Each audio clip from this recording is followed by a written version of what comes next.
MaxGo Holidays. Travel beyond boundaries. Max Gold, cash for gold. Call 044-4545-4545. Karthipuram, South India's biggest 200 acres township in Coimbatore. Premium commercial and residential plots. மாண்பு பேரவைத் தலைவர் அவர்களே, நீங்கள் போட்டியின்றி தேர்வாகியிருக்கீங்க. மாண்பு முதலமைச்சரும் எதிர்க்கட்சி தலைவரான நானும் உங்களை அவை முன்னவரும் இந்த இருக்கையில் உட்கார வச்சிருக்கிறோம், அமர வச்சிருக்கிறோம்.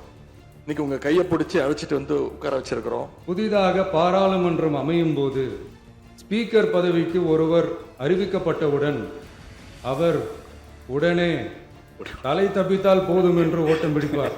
அணை முன்னவரும் எதிர்கட்சி தலைவரும் அவரை தடுத்து நிறுத்தி அவர் கைகளை பிடித்து இழுத்து வந்து ஆசனத்தில் அமர வைப்பார்கள்.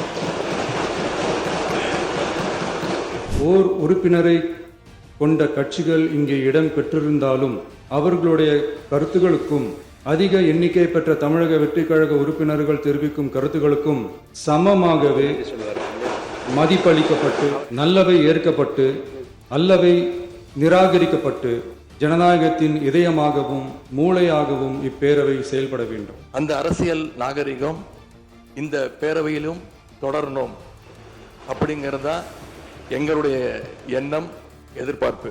மாண்புமிகு பேரவைத் தலைவர் அவர்களும் மாண்புமிகு முதலமைச்சர் அவர்களும் இன்னைக்கு எதிர்க்கட்சி தலைவராக இருக்கிற நானும் ஒரே காலேஜில் படித்த ஓல்டு ஸ்டூடெண்ட்ஸ்.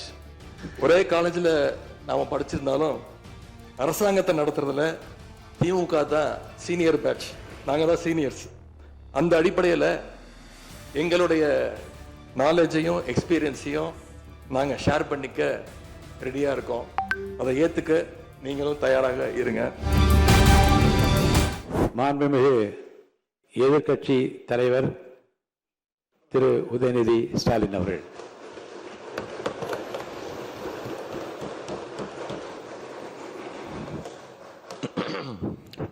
மாண்புமிகு பேரவைத் தலைவர் அவர்களே, துணைத் தலைவர் அவர்களே, முதலமைச்சர் அவர்களே,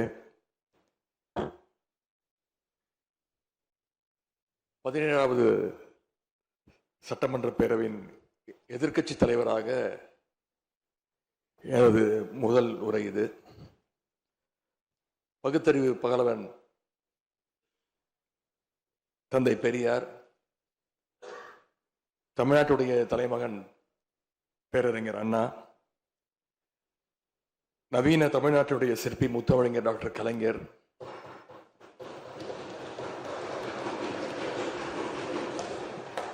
இந்தியாவுக்கே வழிகாட்டிய திராவிட மாடல் ஆட்சியை தந்த திராவிட முன்னேற்ற கழகத்துடைய தலைவர் திரு முத்துவேல் கருணாநிதி ஸ்டாலின் என எங்களுடைய தலைவர்களை எல்லாம் வணங்கி என்னுடைய இந்த உரையை துவங்குகின்றேன். முதல்ல என்னை 2வது முறையாக தேர்ந்தெடுத்து இந்த சட்டமன்றத்திற்கு அனுப்பிய என்னுடைய சேப்பாக்கம் திருவல்லிக்கேணி தொகுதி மக்களுக்கு என்னுடைய நன்றியை நான் இங்கே தெரிவித்துக் கொள்கின்றேன்.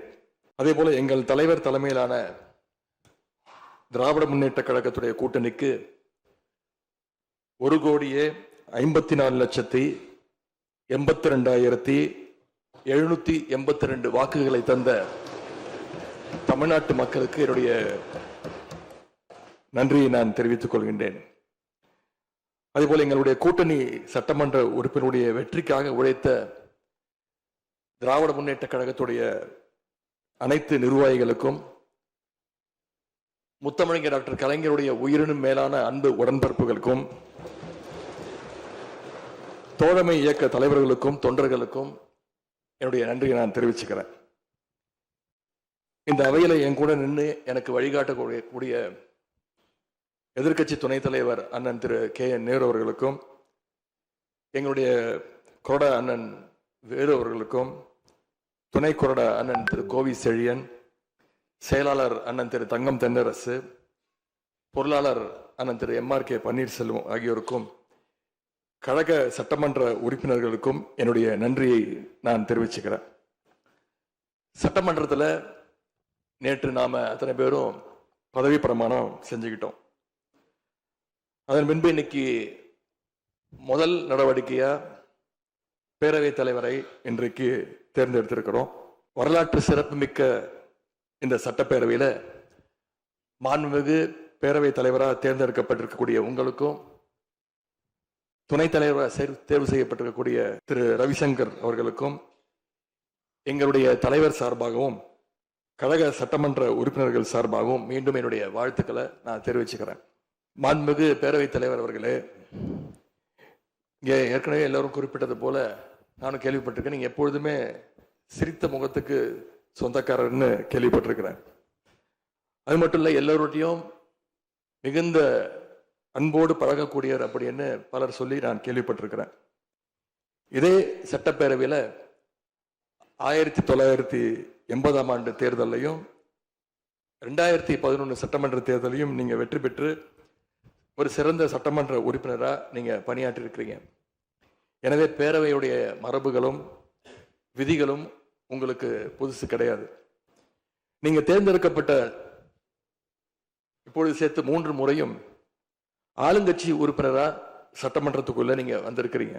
இந்த முறை எதிர்க்கட்சிகளையும் அரவணைச்சு செயல்படுகின்ற ஒரு பேரவைத் தலைவரா நீங்க பொறுப்பேற்றிருக்கிறீங்க.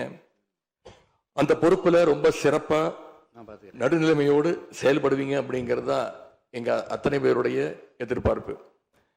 அதே போல ஒரு எளிய பின்னணியிலிருந்து வந்த முதன்முறையாக சட்டமன்ற உறுப்பினராக பொறுப்பேற்றிருக்கக்கூடிய மக்களால் தேர்ந்தெடுக்கப்பட்டிருக்கக்கூடிய திரு மாண்புமிகு ரவிக்குமார் அவர்கள் பேரவையினுடைய துணைத் தலைவராக உங்களுக்கு உறுதுணையாக இருந்து இந்த அவையை வழிநடத்துவார் அப்படின்னு நாங்கள் அத்தனை பேரும் நம்புகிறோம்.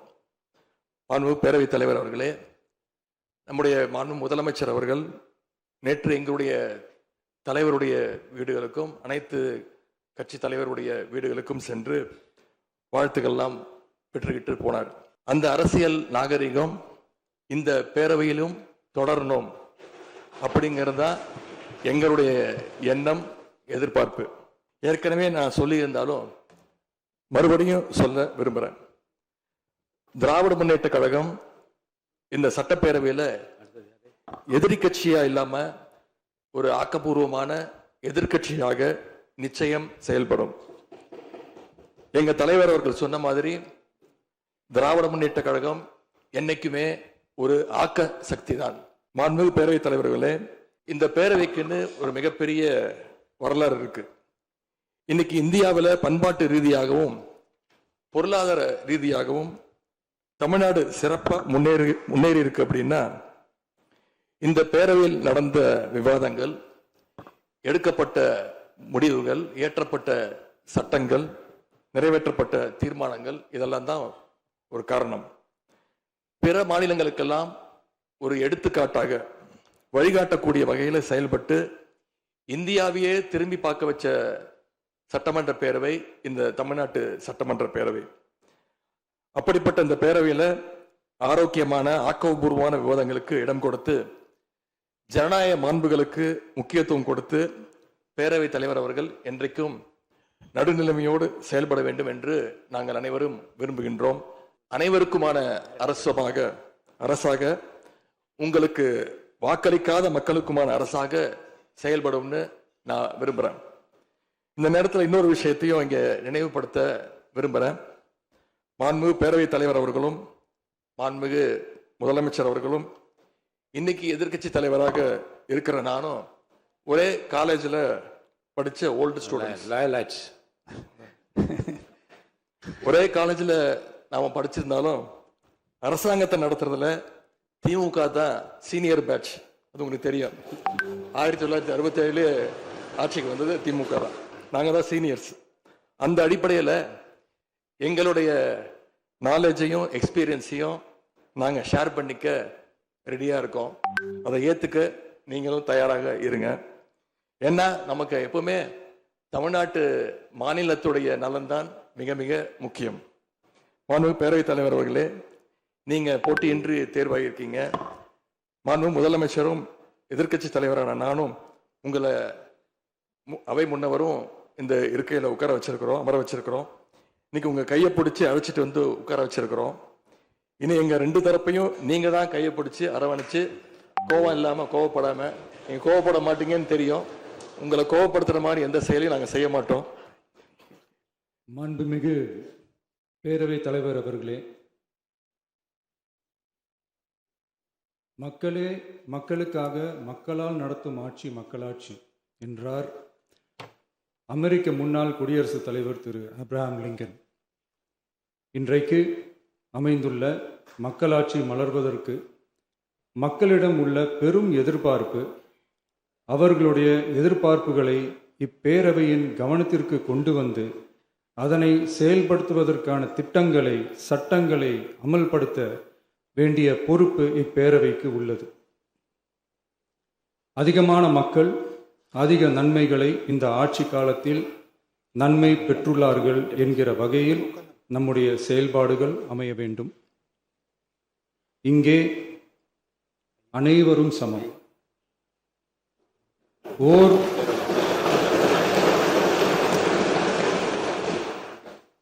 ஓர் உறுப்பினரை கொண்ட கட்சிகள் இங்கே இடம் பெற்றிருந்தாலும் அவர்களுடைய கருத்துகளுக்கும் அதிக எண்ணிக்கை பெற்ற தமிழக வெற்றிக் கழக உறுப்பினர்கள் தெரிவிக்கும் கருத்துகளுக்கும் சமமாகவே மதிப்பளிக்கப்பட்டு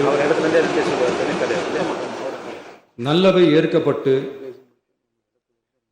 அல்லவை நிராகரிக்கப்பட்டு ஜனநாயகத்தின் இதயமாகவும் மூளையாகவும் இப்பேரவை செயல்பட வேண்டும். அதற்குரிய வகையில் பெருமை வாய்ந்த வரலாற்று சிறப்பு கொண்ட இப்பேரவையை நடத்தி செல்லும் பண்பை பெற்றுள்ளவரையே தமிழக வெற்றிக் கழகம் முன்மொழிந்து தாங்கள் இன்றைக்கு இந்த ஆசனத்தில் அமர்ந்துள்ளீர்கள். மாண்புமிகு பேரவைத் தலைவர் அவர்களே, தாங்கள் பேரவைத் தலைவராக ஒருமனதாக தேர்ந்தெடுக்கப்பட்டுள்ளீர்கள். தங்களை இந்த ஆசனத்தில் மாண்புமிகு பேரவை முன்னவரும் எதிர்க்கட்சி தலைவரும் தங்களுடைய கரங்களை பிடித்து அழைத்து சென்று அமர வைத்தார்கள். இந்த சம்பிரதாயம் எப்படி வந்தது என்று சொன்னால் சுவாரஸ்யமாக இருக்கும். பெரிய வரலாறு சம்பவத்தில் உள்ளது. இங்கிலாந்து நாட்டில் உள்ள பாராளுமன்ற நடைமுறைகளை போன்றதே நம்முடைய பாராளுமன்ற நடைமுறைகளும். மன்னராட்சி இருந்த காலத்திலேயே அங்க பாராளுமன்றம் இயங்கியுள்ளது. அக்காலத்தில் அனைத்து அதிகாரங்களையும் பெற்ற மன்னரும் இருந்தார், பாராளுமன்றமும் இயங்கியது. அங்கே மன்னர் ஒரு பணியை செய்ய வேண்டும் என்று விரும்புவார், பாராளுமன்றம் அவருடைய விருப்பத்தை பெரும்பாலும் நிராகரிக்கும். மன்னர் விரும்பிய காரியத்தை பாராளுமன்றம் நிராகரித்து விட்டது என்கிற செய்தியை மன்னருக்கு சொல்ல வேண்டியவர் பாராளுமன்ற தலைவர், ஸ்பீக்கர் என்பார்கள். பாராளுமன்றத்தின் கருத்தை மன்னரிடம் சொல்ல வேண்டியவர் ஸ்பீக்கர். அதற்கு துணிவு வேண்டும். சில பணிகளை செய்வதற்குத்தான் பாராளுமன்றத்தின் அனுமதி வேண்டுமே தவிர அந்த ராஜ்யத்தில் உள்ள எந்த பிரஜைக்கும் மரண தண்டனை விதிக்கும் அதிகாரம் மன்னருக்கு உண்டு. தான் விரும்பியதை பாராளுமன்றம் நிராகரித்து விட்டது என்று சொல்லும் ஸ்பீக்கருக்கு மரண தண்டனை விதிக்கும்படி ஆணையிடுவார்.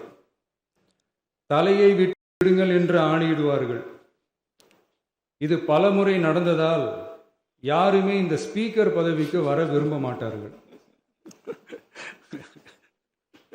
எனவே புதிதாக பாராளுமன்றம் அமையும் போது ஸ்பீக்கர் பதவிக்கு ஒருவர் அறிவிக்கப்பட்டவுடன் அவர் உடனே தலை தப்பித்தால் போதும் என்று ஓட்டம் பிடிப்பார். அணை முன்னவரும் எதிர்க்கட்சி தலைவரும் அவரை தடுத்து நிறுத்தி அவர் கைகளை பிடித்து இழுத்து வந்து ஆசனத்தில் அமர வைப்பார்கள். இதுதான் அந்த காலத்தில் இருந்து வந்த மரபு. ஜனநாயக முறை ஏற்பட்ட பிறகும் இம்மரபு தொடர்கிறது. நிச்சயமாக தமிழக வெற்றிக் கழக உறுப்பினர்கள் அனைவருமே உங்களுக்கு உதவிகரமாகவே இருப்பார்கள் என்கிற வாக்குறுதியை இந்நேரத்தில் அளிக்க விரும்புகிறேன். பேரவையின் மாண்பையும் கண்ணியத்தையும் பேரவை உறுப்பினர்களின் கண்ணியத்தையும் காக்க வேண்டிய பொறுப்பை உங்களிடத்தில் ஒப்படைத்திருக்கிறார்கள். தற்காலிக பேரவைத் தலைவர் பொறுப்பில் மிக சிறப்பாக பணியாற்றிய நம்முடைய உறுப்பினர் திரு மூவி கருப்பையா அவர்களை சந்திக்க நேற்றுக்கு சென்றிருந்தேன்.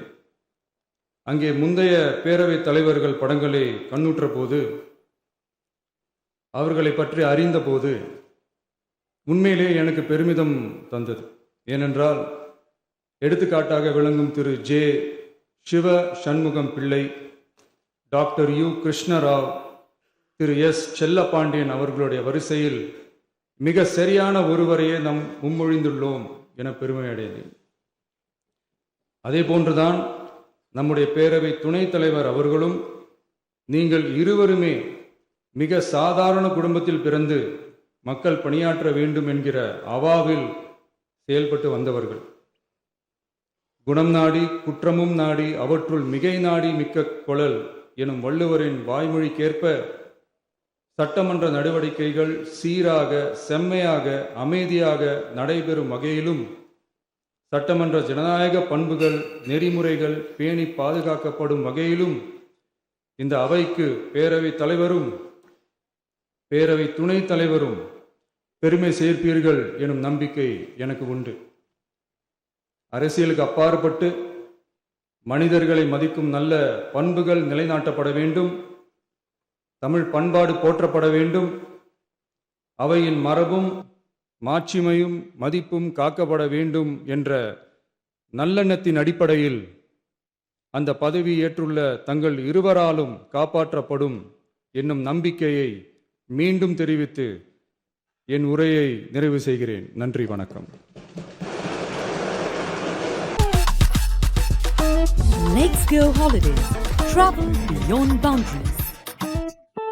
Max Gold, cash for gold. Call 044 4545 4545. Karthipuram, South India's biggest 200 acres township in Coimbatore. Premium commercial and residential plots.